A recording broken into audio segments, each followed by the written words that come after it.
본문은 세 가지 비유가 있죠. 하나는 잃어버린 양, 또 하나는 드라크마라는 동전, 은전이죠, 은전. 예. 드라크마라는 은전. 또 하나는 잃어버린 탕자죠, 탕자.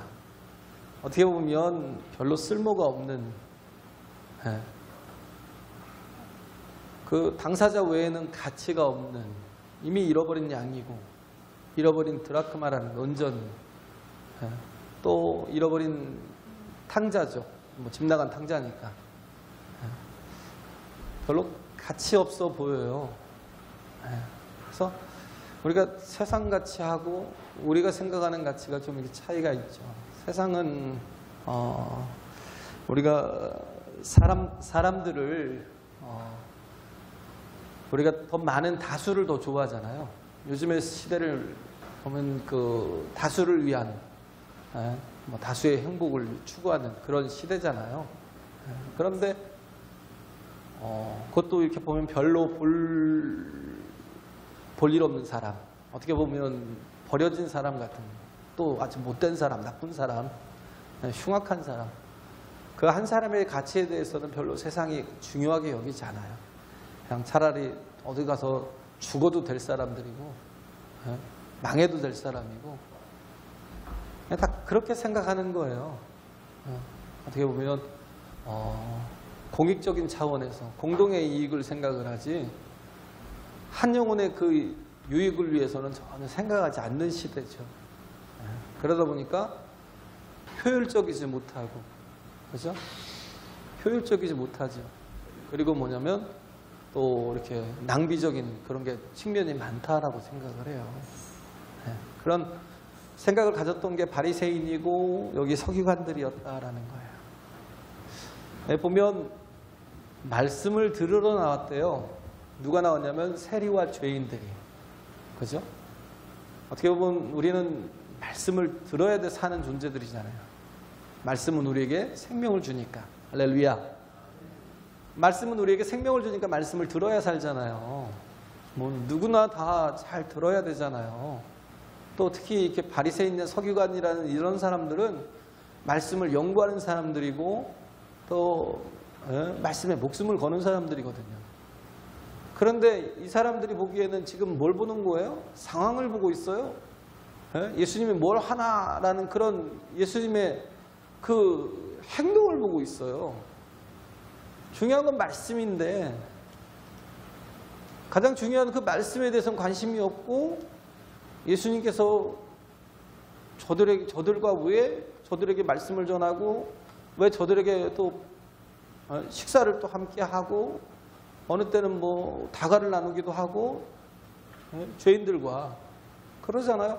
그런 모습들만 계속 이렇게 탐색을 할 뿐이지, 정말 중요한 건 그 입에서 나오는 말씀이 필요한 그런 영혼들인데 말씀에는 전혀 관심이 없더라. 누가 관심이 있었어요? 여기 세리들, 죄인들. 그죠? 세리와 죄인들. 이들의 말씀에 관심이 있었다는 거예요. 우리가 좀 살아가는 데 있어서 참 중요한 게 뭐냐면 중심이죠. 내가 중심을 어디에 두고 살아가느냐가 되게 중요해요. 그리고 방향이에요. 내가 지금 옳게 가고 있는지 그렇지 못한지. 그러잖아요. 내가 부산으로 가는 기차를 타야 되는데 내가 지금 목포로 가는 기차를 타고 있으면 안 되죠. 그죠? 전혀 다른 방향으로 나가니까요. 방향도 중요하고 중심이 중요하다라는 거예요. 그 중심과 방향을 잡아주는 게 뭐냐면 말씀이라는 겁니다. 할렐루야. 네? 흔들림이 없는, 중심을 잡는다는 건 뭐예요? 흔들림이 없는 거예요. 막 흔들려도요. 그런데도 불구하고 벗어나지 않는 거. 네? 그잖아요. 막 세상이 막 아무리 흔들어도 이리저리 흔들리는 것 같은데도 불구하고 중심을 계속 잡고 있는 거. 자이로스코프라고 그러나요? 요즘에 뭐 그런 거 나와가지고 뭐 잘 안 넘어지잖아요. 잘 넘어지지도 않고 요즘엔 중심을 스스로 잡아요. 기계 스스로가. 중심을 잘 잡아주는 그 축이 있으니까. 그렇죠? 뭐 지진이 나도 안전할 수 있는 건물의 중심을 잡아주는 그 축이 또 있더라고요. 그걸 그 내진 설계를 잘하면 또 이렇게 안전해요. 우리나라는 좀 지진대가 아니라고 생각을 해서 그냥 함부로 집을 짓지만 근데 언제 또 지진이 일어날지 모르잖아요. 또 일본 같은 경우도 그렇고. 그래서 항상 내진 설계를 이렇게 잘해서 아무리 흔들어도 흔들리지 않는. 그래서 그 방향과 중심을 잘 잡아주는 게 말씀이라는 거예요. 그런데 지금 중심도 제대로 잡지 못하고 방향도 제대로 잡지 못했던 사람들이 지금 바리새인이고 서기관이었던 거예요. 말씀을 안다 그러고 말씀을 연구하는 사람들이라는데 그들 관심은 예수님의 행동에만. 왜? 못마땅하니까. 그들에게는 뭐예요? 세리와 죄인들과 얘기하고 있으니까. 세리와 죄인들은 어떤 사람들이었냐면요. 그들의 그 회중에 들지 못하는 사람들. 그래서 절대 회당에도 들어가지 못해요. 뭐 성전은커녕 회당에서조차도 받아주지 않는 사람들. 그런 사람들이 예수님께서 말씀을 전하실 때 나왔다라는 거예요. 왜? 예수님은 왜? 항상 언제든지 그들을 거절하지 않으셨어요. 항상 영접해 주셨다라는 거예요. 항상 받아주셨어요.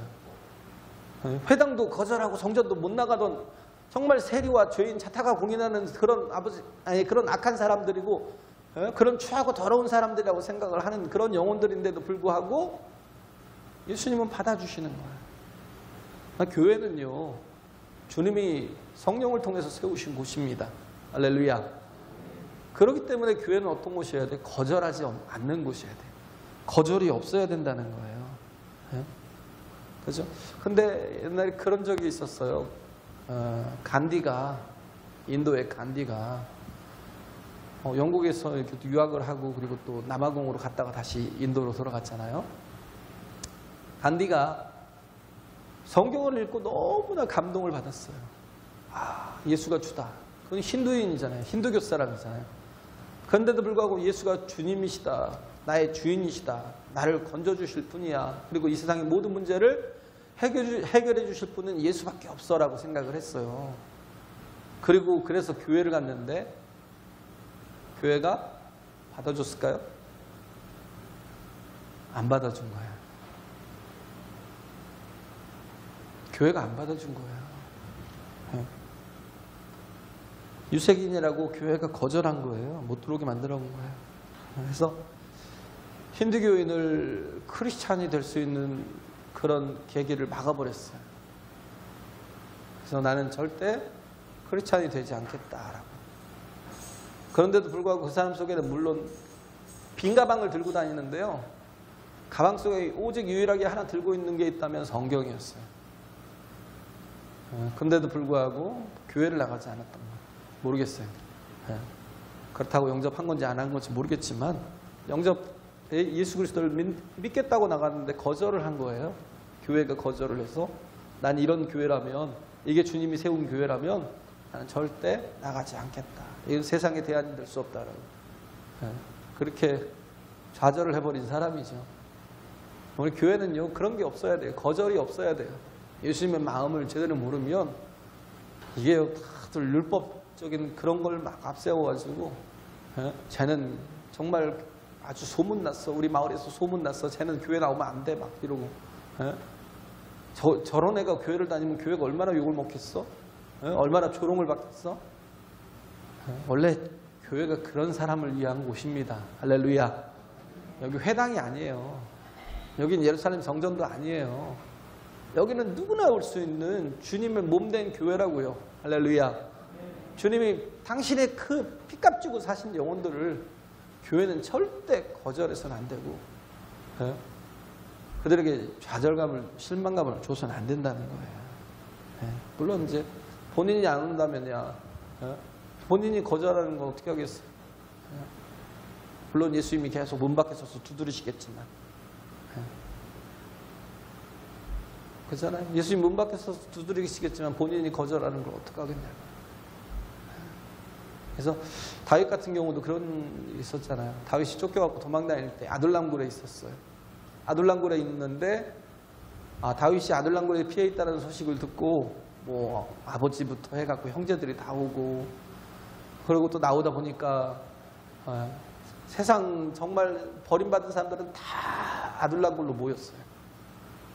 빚을 져가지고 갚을 길이 없는 사람들, 병이 들어가지고 아무도 돌볼 수 없는 사람들, 정말 약한 사람들, 무시당하는 사람들 아둘람굴에 다 모일 때 다윗 자신도 자신을 지키지 못할 그런 상황에, 그런 위기에 있는데, 그런데도 불구하고 그런 사람들이 400명이 오고 나중에는 600명까지 채워졌어요. 근데 그들을 하나도 거부하지 않았어요. 거절하지 않았어요. 그들과 끝까지 함께 하고, 그러고 가니까 어떻게 해요? 하나님께서 그를 인정하시고 세우시는 거예요. 할렐루야. 정말 중요한 건 우리가 신앙생활을 하면서 더 깨달아야 될 건 뭐냐면, 한 사람이 천하보다 귀하다는 거. 모든 걸 다 줘도 돼요. 정말 모든 걸 다 가져가도 돼요. 그 영혼이 구원을 얻을 수만 있다면 한 사람이 천하보다 귀하다라는 거. 저거 제가 요즘에 좀 철이 좀 들어가는 것 같아요. 전에는 잘 몰랐던 것들, 얼마 전까지도 잘 몰랐던 것들이 조금씩 더 깊이 이렇게 마음의 문이 열리는 것 같아요. 말씀을 준비하면서 제가 깨지더라고요. 솔직히 이 말씀을 오늘 준비하면서요, 제가 많이 이렇게 살아야 되겠구나. 어떤 영혼에게도 거절에 대한 이렇게 마음을 줘서는, 거절에 대한 상처를 줘서는 안 되겠구나, 그 생각이 들더라고요. 그래서 교회라는 건 예수님이 보내신 사람들을 품는 곳입니다. 할렐루야. 그래요.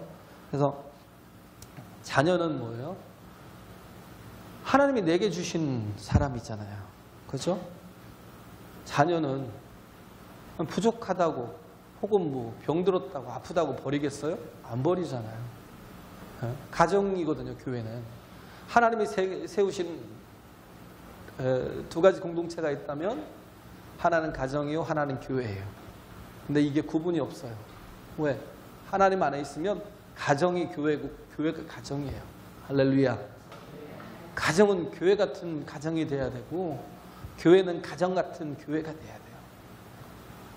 가정의 중심은 뭐예요? 가장 약한 자. 가정의 중심은 가장 약한 자예요. 그래서 아이가 아프면요, 온 가족이 다 거기에 집중을 해요. 누가 아프면 아이만 아픈 게 아니라, 그렇잖아요. 엄마도 아플 수 있고 아빠도 아플 수 있고 아이가 케어할 수도 있고, 그렇잖아요. 아픈 사람에게 모든 게 다 집중이 돼요. 그리고 그를 케어하고, 그를 위해서 아낌없이 헌신하죠. 애쓰죠. 수고하죠. 그런데도 불구하고 그것에 대해서 전혀 불평을 하거나 원망을 하거나 뭐 불편해하거나 그러지 않아요. 왜? 가족이니까. 내 몸이니까. 그렇잖아요. 한 몸이니까. 그렇게 형제들끼리 막 치고받고 싸워도요, 형이 아파 보세요. 그렇게 두드려 맞던 동생도 형이 아프면 그때부터 마음이 아파요. 어떻게든 정말 도우려고 애쓰고 그게 가정이라니까요. 잘 됐네, 잘 아팠네, 그렇게 아프다 죽어버려, 막 이런. 절대 이런 마음을 안 갖는 게 가정이에요. 가족이에요. 교회도 마찬가지예요. 교회는 우리가 가족입니다. 그리스도 안에서 한 형제여 자매라는 거예요. 할렐루야. 그러니까 우리는 누구에 대해서 그냥 그렇게 생각하세요. 내 형제다라고, 내 자매라고. 뭐 그에 대해서 욕을 하고 그에 대해서 뭔가 이렇게 비난을 하는 건 내 얼굴에 침 뱉는 거잖아요. 그잖아요. 이거 내 부모가 조금 부족하고 연약하고 뭔가 이렇게 좀 나쁜 일을 아무리 해도, 남들이 부모 욕하면 얼마나 막 속이 상하겠어요. 그잖아요. 얼마나 속이 상해요. 저도 좀 속이 상하는 그런 면들이 있죠. 누가 우리 가족에 대해서 그런 비난을 하고 그러면, 아이고 참 마음이 아프다, 굉장히 아프다 생각이 들 때가 있어요. 근데 교회가 가족이잖아요. 교회가 가정이고, 우리는 같이 하나 된 마음으로 살아야 돼요. 할렐루야. 네, 그래요. 그래서 다윗이 왕궁에만 처음부터 왕궁에서 태어나서 왕궁에서만 자랐다면 아마 이런 마음을 갖지 못했을 거예요. 한 영혼 한 영혼이 얼마나 소중하고 천하보다 귀한가를 제대로 알지 못했고, 물론 다윗도 실수는 했죠. 우리아의 아내 밧세바를 범하기도 하고 우리아를 그래서 또 죽이기도 하고. 네? 그러잖아요. 실수는 했어요. 그런데도 불구하고 다윗이 갖고 있던 마음은 그 긍휼히 여기는 마음, 아버지의 마음이 어떤지를 다 잘 아니까. 네? 그래서 또 돌이키게 되고, 네? 그런 마음 가지고 또 이렇게 다스리게 되고, 그죠? 그런 중심이 또 잡혔다라는 거예요. 그래서 우리는 공동체가 돼야 되는 거예요. 마태복음 25장에 보면 나오는 게 있죠. 오른편 선자, 오른편 양에 대해서 예수님 말씀하시잖아요. 내가 줄일 때에 너는 먹을 것을 주었고, 내가 목마를 때에 너는 마실 것을 주었고, 내가 헐벗었을 때에 너는 입을 것을 주었고, 그죠? 병들었을 때에 네가 돌아보았고, 예? 또 옥에 갇혔을 때에도 네가 찾아와서 돌아보았다라는 거예요. 6가지. 줄일 때, 목마를 때, 나그네 되었을 때 영접했고, 나그네 됐을 때 영접했고, 그 다음에 헐벗었을 때, 병들었을 때, 옥에 갇혔을 때. 근데 이구동성으로 하는 얘기가 뭐예요? 제가 언제 그랬습니까?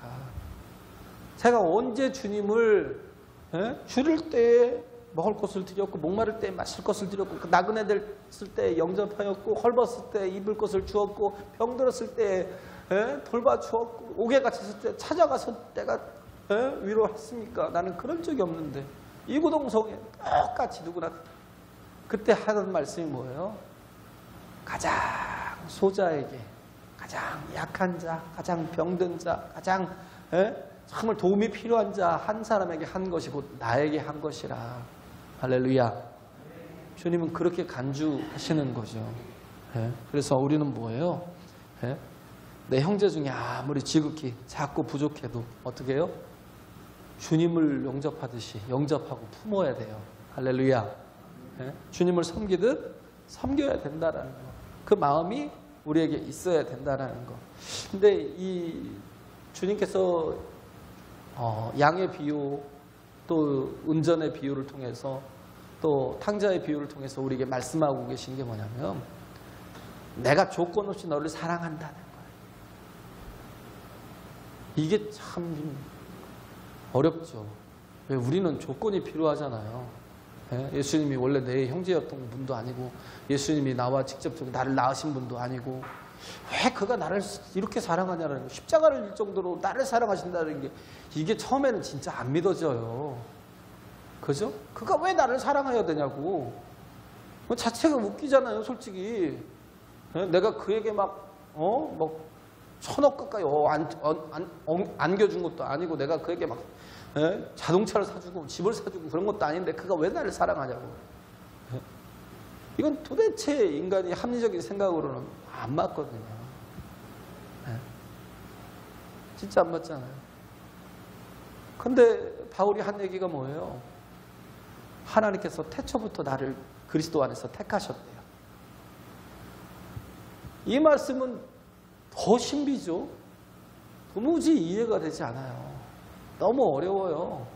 이것이 바울에게서 어거스틴에서도 한번 다루기도 하고, 나중에 이제 누구예요? 칼빈에서 한번 더 다루죠. 근데 어거스틴도 이걸 얘기를 하는데요, 설명이 안 되니까, 논리로 설명이 안 돼요. 그러니까 뭐라고 그래요? 신비라는 거야, 신비. 하나님께서 어떻게 나 같은 자를, 그잖아요. 내가 지금 세리고 내가 죄인이라니까요. 내가 지금 세리고 내가 죄인이에요. 아무도 나를 받아주지 않고, 아무도 나를 사랑해주지 않고, 나를 정말 개무시하는데, 예수님은 어떻게 해요? 영접해 주시는 거예요. 예수님은 영접해 주시는 거예요. 근데 그가 뭐예요? 태초부터 나를 사랑하셨대요. 할렐루야. 나를 알고 계셨대요. 내가 누구라고. 나 같은 죄인을, 나 같은 이 바보를, 유명한 사람도 아니고 뭔가 쓸모있는 놈도 아니고, 나 같은 놈을 왜 태초부터 나를 아시고 내 이름을 아시고 나를 그때부터 부르셨고 내가 그때부터 그리스도 안에서 나를 택하셨는지 예? 어거스틴이 하는 얘기예요. 도무지 모르겠다는 거예요. 근데 나를 사랑하신다는 걸 알겠다. 그게 신비라는 거죠. 예? 왜? 아버지이기 때문에. 할렐루야. 우리가 보면 그러잖아요. 내 자녀이기 때문에. 자녀라면 그 자녀가 정말 천하여 천하 없을 나쁜 놈이라 할지라도요. 우리는 그 자녀를 품고 가요. 사랑해요. 항상 영접해요. 야, 너 천지가 손가락질은 하는 넌데 너를 어떻게 우리 집에 들일 수가 있냐고 나가라고 막 쫓아내요? 아니잖아요. 천하의 못된 놈이라 할지라도 오히려 막 아버지한테 대들고 고박하고 막 그렇게 막 하는 자녀라 할지라도 외면하지 않거든요. 그에게 문을 걸어 잠그지 않거든요. 자식이라 그냥 이유 없이 사랑하는 거예요. 하나님도 마찬가지예요. 우리가 자녀이기 때문에 할렐루야. 네? 자녀이기 때문에 그죠? 이유 없이 사랑하는 거예요. 특히 양에 대해서 보면 그죠? 양은 뭐냐면 참 대책 없는 게 양이에요. 진짜 대책이 없어요. 양은 첫째는 뭐냐면 방향 감각이 없어요. 그잖아요? 이 뭐 연어도 대양으로 나가서 3년을 돌아다녀도요. 다시 산란기가 돼갖고 새끼를 칠 때 이렇게 돌아오는데 자기가 떠났던 그것을 정확하게 알고 찾아와요. 네? 그 수천 킬로, 수만 킬로를 가서 돌아다니던 연어들도요. 그렇게 찾아온다니까요. 네? 설새들도 그러잖아요. 뭐 조두가 뭐 멍청해요? 그 새머리가 멍청한 거예요? 새처럼 똑똑한 게 어디 있다고요? 네? 우리는 그 신비를 몰라요. 정말 똑똑하잖아요. 찾아와요. 네? 근데 양은요. 수천 킬로는커녕 100m만 벗어나도요. 다시 못 찾아와요. 방향 감각이 없어요. 방향 감각이 없어요. 한 500m 가면요. 그 다음부터는 아예 잃어버린 거예요. 주인이 찾아오지 않으면 절대 스스로 찾아올 수 없어요. 눈도 나쁘고 방향 감각도 없고 그런데다가 또 뭐냐면 더러워요. 얼마나 더러운가. 양이 하얘니까 막 양이 예쁜 것 같죠? 예뻐서 막 좋아할 것 같죠? 예뻐서 양이 얼마나 더럽게 냄새가 나는데요. 전주 동물원만 가보세요. 거기 양이 있어요. 야, 옆에만 서 있어서 사진 한번 찍으려고 옆에만 섰다가요. 냄새 때문에 못 찍었어. 왜 이렇게 냄새가 나는지 더럽게 냄새가 나더라고요. 또 하나가 뭐냐면 굉장히 고집이 세요. 양이나 염소는 똑같아요. 이기적이고 고집이 세고 치밖에 모르고 말도 안 듣고 거기다가 또 뭐냐면 자기 방어 수단이 하나도 없어요. 그잖아요. 자기 방어 수단이 하나도 없어요. 누가 와서 개가 물어도요. 그 큰 덩치로 2배, 3배 되는 큰 덩치로도 대항을 못해요. 그게 양이에요. 그리고 또 뭐냐면 먹이를 못 찾아요. 먹이를. 먹을 수가 없어요. 목자가 없으면요. 굶어 죽어요. 먹이를 못 찾는다니까요. 아니 낙타는요. 10km 떨어진 곳에 물이 있어도요. 물 냄새를 맡아요. 낙타가. 이 독수리가 그런데요. 10km 떨어진 곳에 토끼가 뛰어다녀도요. 그 토끼를 안다니까, 본다니까요. 근데요. 양은 자기 주변에 물이 있어도 물을 못 찾아요. 쉽게 못 찾아요. 너무 가까이 있으면 알겠죠. 양이 뭐 눈이 어두워도 뭐 아주 어두운 봉사는 아니니까. 먹이 찾는 게 젬병이에요. 그러니까 목자가 그를 이끌지 않으면 정말 바로 죽어요. 바로. 그런 게 양이에요. 그렇기 때문에 우리에게 있는 게 뭐 골든타임이 있어요. 아이를 잃어버리면 골든타임이 있어요. 그 시간에 못 찾으면 아이는 죽어요. 어떤 아이는요. 1시간 안에 못 찾으면 죽어요. 그 골든타임이 있어요. 왜? 생명이 있기 때문에. 생명이 있기 때문에 1시간 안에 못 찾으면 끝이에요. 아니면 뭐 좀 며칠 또 2, 3일 안에 못 찾으면 또 끝일 수도 있고. 죽는 거예요. 그 골든 타임이 있어요. 근데 그 골든 타임 안에 찾아내야 되는 거죠. 그렇기 때문에 목자가 어떻게 해요? 찾아가는 거예요. 요즘 시대를 제가 얘기했잖아요. 우리는 가져야 될 게요. 이 기업가의 마인드를 갖는 게 아니에요. 요즘에 교회에 쓸데없이요. 경영 마인드가 이렇게 도입이 돼가지고요. 야, 교회가 진짜 타락할 대로 타락했다. 그렇게 해서 부흥하면 뭐 성장하면 뭐 하겠나 생각이 들어요. 기업가 마인드가 들어와가지고. 그냥 온통 보면 그래요. 온통 보면 모든 뭐 성장한 교회들 그러면 왜 관리 시스템이 필요한데 그 관리 시스템을 왜 뭐 그냥 수천 명도 아니고 몇만 명씩 되니까 그 큰 교회가 막 관리하겠다고 경영 마인드를 가지고 들어와서 막 관리를 하는 거예요. 근데 그걸 가지고 또 이제 작은 교회들도 막 같이 왜 그것 때문에 성장한 줄 알고 같이 도입을 해갖고 막 하려고 하니까 이게 막 완전히 진짜 건조해집니다. 정말 건조해져요. 사랑은 어디 가고요. 뭐만 남아요? 효율성하고 또 뭐야? 생산성만 남아요. 효율적인 가치가 있는지. 없으면 과감히 버려요. 왜? 경영 마인드니까. 생산성이 있는지. 없으면 어떻게 해요? 차라리 버리는 게 낫지요. 그러잖아요? 과감하게 버려요. 교회가 그래요. 목회자들이 그래요. 왜? 그걸로 사는 줄 알고. 목회자는 목자가 돼야 되죠. 기업가가 CEO가 될 게 아니라 대표가 될 게 아니잖아요. 근데도 그런 대기업, 대교회, 큰 교회들의 그 조직 관리에 대한 그 시스템을 가지고 들어와가지고는 그걸 가지고 받아들이고는 그 마인드를 갖고 목회를 하다 보니까 조금만 저기 하면 다 쫓아내버리고 조금만 여기 하면 막 그 자리에서 물러나게 만들어버리고 어떤 자리에서 물러나게 만들어버리고 네가 나를 반대해? 너 필요 없어. 너 나가. 그러고 내쫓아버리고 그런 거예요. 근데 우리는 뭐예요? 정말 한 영혼이 귀하다고요. 정말 속세계는 이라도 어떻게 해요? 주님이 나를 사랑하신 것처럼 사랑해야 된다는 거예요. 할렐루야. 사랑은 원래 낭비하는 거예요. 사랑은 원래 비효율적인 거예요. 사랑은 원래 생산성이 아니에요. 낭비라니까요. 사랑은. 그런데 거기에서 아름다운 그런 정말 은혜가 꼽히는 거예요. 정말 살아갈 이유가 생기는 거예요. 할렐루야. 그렇잖아요. 잃어버린 양들은 다 보면 뭐예요? 문제 있는 양들이잖아요. 요즘 뭐 DP 나오잖아요. DP. 디저터 펄숫이라고 그러잖아요. 디저터 펄숫. DP. 이렇게 탈영한 사람들을 쫓아다니는 탈영명들을 펄숫한다고 그러잖아요. 쫓아간다. 추적한다.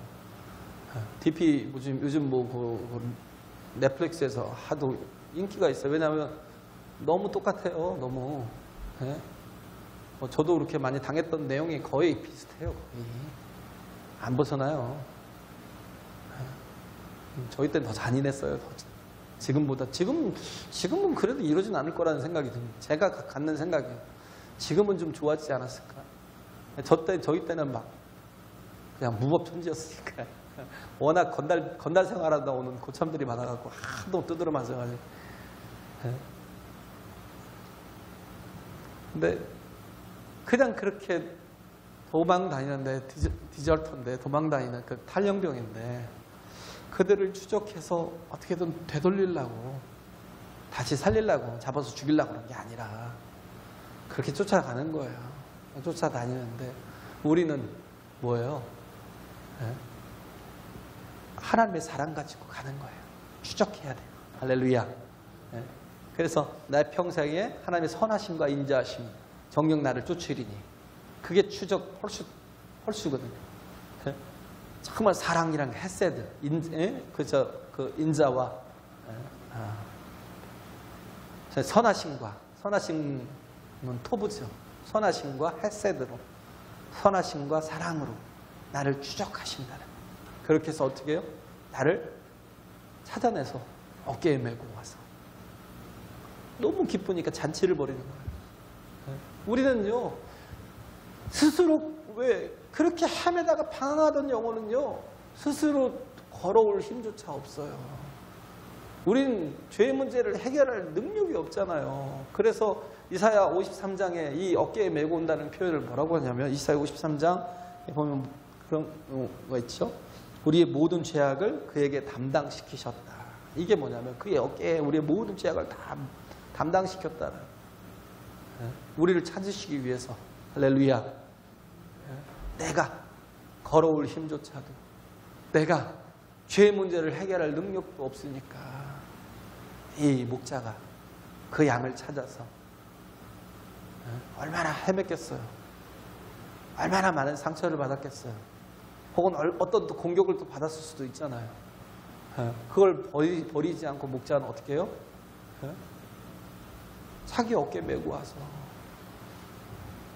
찾아오는 거예요.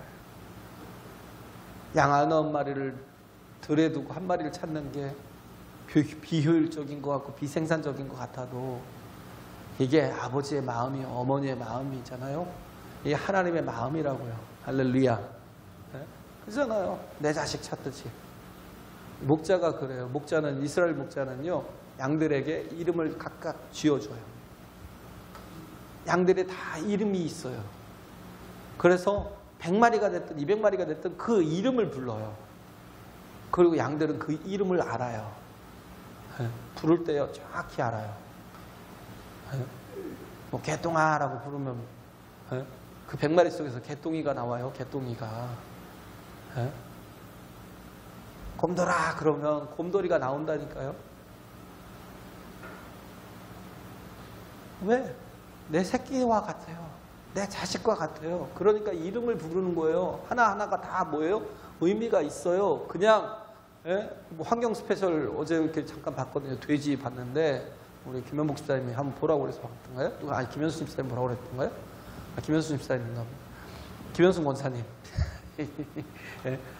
뭐 보라고 그래서 봤는데 와 진짜 그렇게 그냥 뭘로 취급, 하나의 고기로 취급하는 거예요.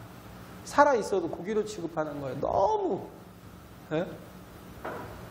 정말 잡아서 먹는 것조차도 정말 미안하고 너무 좀 죄스러운데, 그런데 그걸 기르는 것조차도 정말 가치 없게 그렇게 여기는 거예요. 얼마나 마음이 아프든지. 근데 이스라엘 목자들은요, 그렇게 안 여기고 내 자식처럼 여겨요. 내 식구처럼. 어린 것들은 또 데려다가 집에 방에다가 이렇게 같이 재우기도 하고, 같이 자요, 같이. 아니면 또 이제 목축을 위해서 이제 돌아다닐 때 양들 사이에서 자기도 하고. 하나 되는 힘이 있어요. 마찬가지예요. 하나님도 우리가 뭐라고, 나 같은 게 뭐라고 이렇게 사랑하시나 생각할지 몰라도요, 하나님은 우리와 하나 되기를 기뻐하시는 거예요. 할렐루야. 그래서 구하라고요. 구하고 자꾸 두드리면 어떻게 해요? 하나님이 우리에게 성령을 선물로 주신다고. 할렐루야. 하나님의 임재가 있다고. 가장 좋은 걸 주시는 게 뭐예요? 당신이 나와 함께 하시는 거. 나를 정말 24시간 함께 하시고 동행하시고 또 물가로 또 푸른 초장으로 인도하시고. 양은요, 이 싱싱한 풀이 아니면 먹지도 않아요. 입에 대지도 않는데요. 그런 게 있어요. 참 까탈스러운데도 불구하고 그런 쪽으로 인도하시는 분이 우리 목자라는, 하나님이시다라는. 그렇기 때문에 우리도 마찬가지예요. 주께서 우리에게 원하시는 게 뭘까요? 잃어버린 한 명의 영혼을 찾는 거예요. 할렐루야. 그렇죠? 한 영혼을 찾는 거예요. 그래서 1년에 한 영혼이라도 우리가 정말 뭔가 누군가를 딱 정해놓고, 우리가 그랬잖아요. 여태 또 전도하려고 할 때, 열린 모임 같은 거 할 때. 전도 대상자를 잡아요. 서너 명 혹은 뭐 대여섯 명 잡아놓고 그리고 전도하다 보면 또 교를 위해서 기도하다 보면 정말 한 가정이 돌아오기도 하고 안 될 것 같았는데요. 되는 영혼들이 있잖아요. 네? 저는 그런 생각이 들더라고요. 1년 동안 한 명이라도 전도하고 싶으면요. 한 10명은 내가 계속 대상자를 놓고 기도해야 되지 않을까. 네? 다시 열린 모임을 시작해야 되나 막 그 생각도 들고요. 네? 내가 한번 써보라고요. 내가 누구를 구원해내야 될지 성경책에 그 앞에다가 메모지 하나 놓고요. 거기다 써놓으세요. 내 가족들부터. 정말 매주 같이 함께 와서 예배해야 될 가족들부터 이름을 쭉 쓰고 기도해보세요. 하나님께서 더 좋은 환경을 주시고 정말 같이 예배할 수 있는 은혜를 베풀어 주실 겁니다. 할렐루야. 네, 그잖아요. 우리가 하나님께, 하나님도 우리와 함께 하시기를 기뻐하시는데 그렇게 우리를 정말 사랑하시는 하나님께 우리 자신이 함께하는 그런 복을 누리는 게 얼마나 좋아요. 근데 그걸 내 가족들이 함께하는 게 얼마나 좋냐고요. 그 전도 폭발 훈련을 저기 했던 제임스 케네디 그 사람 얘기를 제가 몇 번 했잖아요. 근데 이 사람이 제임스 케네디 이 사람이 굉장히 샤이한 사람이에요. 저하고 똑같아요. 아웃고잉하지 않고요. 굉장히 샤이해요. 이렇게 내성적이라고요. 남들하고 눈도 잘 못 마주치는. 근데 어느 날 식당에 갔는데 자꾸 하나님이 막 그 성령의 감동을 주시는 거예요. 너 지금 서빙하고 있는 여인 있지? 저 서빙하는 여인을 당장 전도하라는 거예요. 복음을 전하라는 거예요. 그러니까 뭐라고 해요? 아니 이런 자리에서 하나님, 아니 내가 지금 밥을 먹어야 되는 이 자리에서 지금 하나님 왜 나한테 이런 부담을 주시냐고. 내가 지금 전도하려고 하는 시간을 구별한 것도 아니고 내가 여기서 꼭 전도를 해야 되겠냐고. 하나님이 주시는 그 마음을, 그 감동을 너는 지금 저에게 전해, 저 여인에게 꼭 복음을 전해야 돼 그러는데 그걸 자꾸 누르고 또 누르고 그러고 나왔어요. 밥을 다 먹고 돈을 지불하고 나왔더니 안에서 갑자기 탕 소리가 난 거예요. 너무 놀래갖고 이제 뛰쳐들어갈 때 이제 같이 들어가 봤더니 자기에게 서빙하던 여인이 총을 머리에다 대고 자살을 해버린 거예요. 에스겔서 3장에 난가요? 그 피를 너에게서 찾겠다고. 네? 그래서 이 케네디가요 견딜 수가 없었던 거예요. 그때 왜 내가 하나님이 주시는 그 감동을 내가 억눌러서 저희 여인으로 인하여 죽게 했는지. 하나님께서 왜 골든타임이잖아요. 이 시간을 놓치면 절대 그 사람에게는 다시는 기회가 없을 수도 있어요. 우리 가족도 마찬가지예요. 우리 사랑하는 영혼들도 마찬가지예요. 내가 이 골든타임을 놓치면 더 이상 기회가 없을 수 있어요. 봉안공원에 가서 승하원에 가서 봐야 돼요. 안타까움을 계속 맨날 왜 내가 전하지 못했을까? 또 왜 내가 전하지 못했을까? 왜 하나님이 감동을 주실 때 내가 왜 못했을까라는 후회를 하고 있을 수도 있어요. 골든타임이 있다고요. 하나님이 내게 주신 시간이 있어요. 그래서 그 시간들을 우리가 버리지 말고 하나님께서 내게 감동을 주시는 대로 우리가 복음을 전하고 깨어 잃어버린 드라크마 또 잃어버린 영혼들 잃어버린 양들을 찾아낼 수 있는 교회가 또 저희 모두가 될 수 있기를 간절히 바랍니다.